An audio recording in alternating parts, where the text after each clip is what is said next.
Bonjour à tous. Aujourd'hui, je vous reçois dans mon salon parce que je trouve qu'il y a une belle lumière. Alors, c'est pas qu'il fait beau dehors, mais comme il y a une grande fenêtre, porte-fenêtre, ça amène de la lumière. J'avais besoin de lumière. Comme vous voyez, j'ai aussi mis mon pull rose Barbie parce que j'ai été malade et puis que je sentais que cette couleur me faisait du bien. J'avais envie de tonus pour mon corps. Je viens de regarder, mon chien vient de s'installer à mes pieds. Et aujourd'hui, j'aimerais vous parler de la respiration dans le bassin. Je l'ai déjà évoqué plusieurs fois, mais j'aimerais entrer un peu plus en détail sur déjà le principe, comment on la met en place et à quoi ça va vraiment nous servir. Alors, ce qu'il faut déjà comprendre, c'est que notre batterie principale d'énergie, comme votre batterie de téléphone, si vous voulez, elle est très bas, elle est au niveau de notre chakra racine. Et que nous, quand on est dans l'émotion, notre énergie est plutôt soit dans notre cœur, soit dans notre plexus. Quand on est dans des pensées qui tournent en boucle, quand on est pris dans les soucis, quand on est dans le stress, notre énergie, elle se trouve au niveau du mental. Mais dans ces endroits-là, il y a une quantité d'énergie limitée qui ne se recharge pas. C'est-à-dire que vous avez épuisé votre batterie au niveau du mental, elle est épuisée. Au niveau de votre cœur et au niveau de votre plexus, c'est la même chose. Votre batterie qui se recharge, elle est tout en bas, dans votre bassin. C'est pour ça qu'il est super important de pouvoir s'alimenter en énergie continuellement. En plus que ça vous ramène au présent. Et quand ça vous ramène au présent, ça vous permet de faire des choix dans l'instant par rapport à vos inspirations. On l'a déjà évoqué aussi, cette histoire d'inspiration.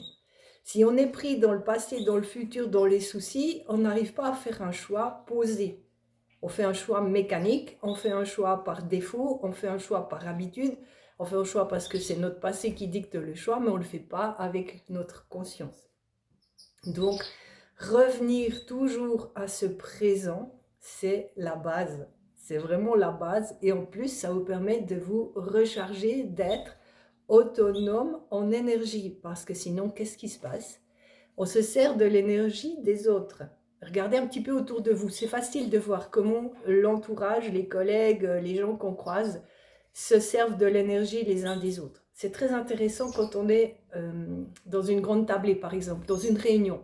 On voit très bien qui va se plaindre, qui va vouloir sauver qui a le mécanisme de... il y a plusieurs mécanismes, et je ne sais pas si vous avez lu à l'époque La prophétie des Andes, mais James Redfield, qui est l'auteur de ces opus, l'avait très bien décrit, cette histoire de comment on se sert de l'énergie des autres pour se nourrir, parce que humainement, on ne nous a pas appris à l'école, on ne nous a pas appris dans la famille, en tout cas pas dans ma génération. Tu peux te régénérer toi-même, avoir un circuit énergétique qui t'appartient sans avoir à aller le chercher à l'extérieur. Et quand on en arrive là, on devient autonome à bien des niveaux. On devient autonome parce qu'on choisit d'entrer en interaction. On sait ce qu'on amène dans l'interaction. On voit ce que l'on quand on est un peu sensible, on voit ce que l'autre prend au-delà de ce qu'on lui a donné, mais c'est OK. Mais si on n'est pas en conscience de ça, si on n'est pas autonome dans notre circuit énergétique, on a beaucoup de mal à voir ça et on a beaucoup de mal à choisir la posture qui va avec, c'est-à-dire la posture pas seulement physique, la posture de choix, la posture de conscience, la posture de qu'est-ce que je vais amener, de ce que je ne vais pas amener, de qu'est-ce que je vais faire, qu'est-ce que je ne vais pas faire. On fait des choix complètement différents. Alors je vous dis ça parce que c'est vraiment des expériences que j'ai faites. Et là, du coup, comment est-ce qu'on arrive à intégrer cette respiration dans le bassin? Vous pouvez le faire à n'importe quel moment. Juste, déjà, vous dire, si je devais comme ça choisir où est mon énergie, je dirais quoi? Alors moi, là, je peux vous dire, comme je suis en train de vous parler et que je suis un peu, quand même un peu émotionnée, j'espère ne pas fouiller, j'espère que c'est intéressant, ces choses-là, elle est quand même plutôt encore dans mon plexus. Ok. Mais si vous vous surprenez à avoir des stress pas possibles, bah, c'est qu'elle est dans votre mental. Et d'ailleurs, le burn-out, c'est quand on a asséché toute notre énergie, alors déjà principalement mentale, mais en plus dans notre cœur et dans notre plexus. On est sec, mort, énergétiquement. Il y a un truc qui se régénère pas. Donc, pour éviter tout ça, revenez toujours à votre bassin. Donc, une fois que vous avez capté à peu près où est votre énergie, c'est pas important si c'est juste précis ou pas précis, c'est pas grave, c'est pas ça l'idée. C'est d'imaginer que vous rentrez, moi j'aime bien l'exemple, il fait très chaud l'été, vous ramenez 3 sacs de course bien lourds, vous en avez un sur l'épaule, 2 comme ça, vous venez de monter 3 étages là, complètement out. Vous faites quoi? Logiquement, avant de décharger vos courses et de les ranger. Normalement, si vous écoutez l'inspiration, l'élan, c'est de vous poser sur votre siège et de lâcher complètement. Et vous le faites. Vous lâchez. Et c'est pas juste une respiration de on expire par la bouche, ça n'a rien à voir. C'est vraiment lâcher. C'est on peut le faire assis, debout, dans la file, en attendant les transports publics, dans les grandes surfaces, au bureau, à n'importe quel moment. À un moment donné, vous n'êtes même pas obligé de faire le bruit, vous le faites, parce que le mouvement, vous le connaissez, c'est... Faites-le plusieurs fois. Et essayez, dans la journée, de vous en rappeler à plusieurs reprises.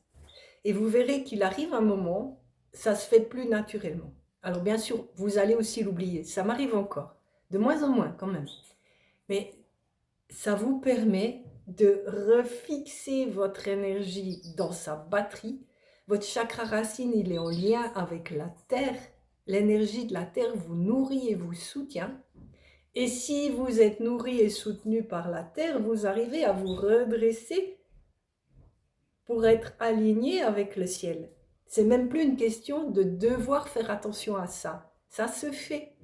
Et c'est comme ça que si je pouvais le dessiner, il y a tout un circuit d'énergie qui se fait, qui s'alimente tout seul.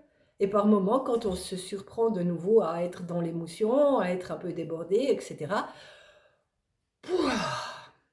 Voilà. Là, ça descend. Là, elle est en bas. Et quand vous avez en face de vous quelqu'un qui a son énergie dans le bassin, parce qu'il y a des gens, ils font ça naturellement. Vous le sentez. Parce que la personne, elle est posée. Et quand vous êtes face à une personne qui est posée, votre propre énergie redescend naturellement. On se calque les uns sur les autres. Mais vraiment, essayez de regarder au-delà de ça, si vous arrivez à découvrir votre propre mécanisme de comment j'attrape l'énergie chez les autres. Non pas pour vous taper sur les doigts et vous fustiger une fois de plus pour vous fliquer de ne pas le faire, mais pour comprendre comment vous faites. C'est intéressant. Comment je fonctionne, on en reparlera aussi. Comment je me connais dans mes fonctionnements. Non pas pour les corriger, juste pour apprendre qui je suis. Et naturellement, les choses bougent. Mais ça fera l'objet d'une prochaine vidéo. En attendant, si vous avez des questions, comme d'habitude, n'hésitez pas à me les poser. Parce que pour moi, les choses, quand je les dis, elles ont l'air à peu près claires. Mais je suis qui je suis pas forcément à votre place. Et j'aimerais pas qu'il y ait des choses qui restent pas claires ou que ça vous paraisse compliqué alors que ça l'est peut-être pas forcément si on utilise d'autres mots. Voyez? Donc n'hésitez pas à me contacter s'il y a quoi que ce soit. En attendant de vous retrouver tout bientôt, je vous embrasse et je vous souhaite une excellente journée. À bientôt. Prenez soin de vous.